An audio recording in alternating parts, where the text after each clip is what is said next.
وقار district police کی جانب سے شارٹ فلم مقابلے کا اعلان، نوجوانوں، اسٹوڈنٹ اور یوٹیوبرز کو حصہ لینے کی دعوت۔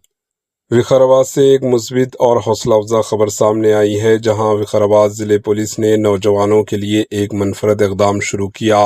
سیف یوتھ اسٹرانگ نیشن کے عنوان سے شارٹ فلم مقابلہ منعقد کیا جا رہا ہے، جس کا مقصد معاشرے میں بڑھتے ہوئے مسائل پر عوامی اویئرنیس پیدا کرنا ہے۔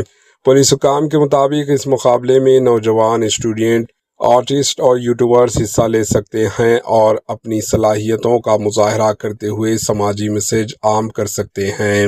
اس مقابلے میں ایسے موضوعات شامل ہیں جیسے سائبر کرائم، خواتین اور بچوں کی حفاظت، منشیات، ڈرگس کی نقصانات، ٹریفک قوانین، قانونی awareness, ATM frauds, job fraud اور خودکشی کی روک تھام۔ عنوانات شامل ہے۔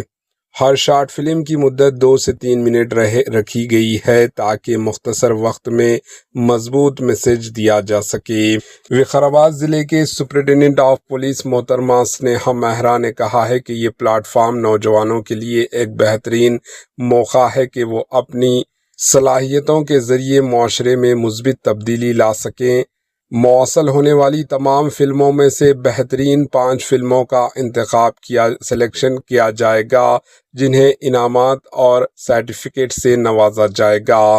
دلچسپی رکھنے والے افراد اپنے ویڈیوز 27 اپریل 2026 سے 2 مئی 2026 کے درمیان جمع کروا سکتے ہیں۔ یہ اقدام نہ صرف نوجوانوں کو بااختیار بنانے کی کوشش ہے، بلکہ ایک محفوظ اور مضبوط قدم کی تعمیر کی جانب اہم قدم بھی ہے۔ Bureau report, AHN news. AHN news کے YouTube چینل کو سبسکرائب کریں اور بیل آئیکن کو دبانا نہ بھولیں تاکہ آپ کو ہر نئی آنے والی ویڈیو کا نوٹیفیکیشن بر وقت مل سکے۔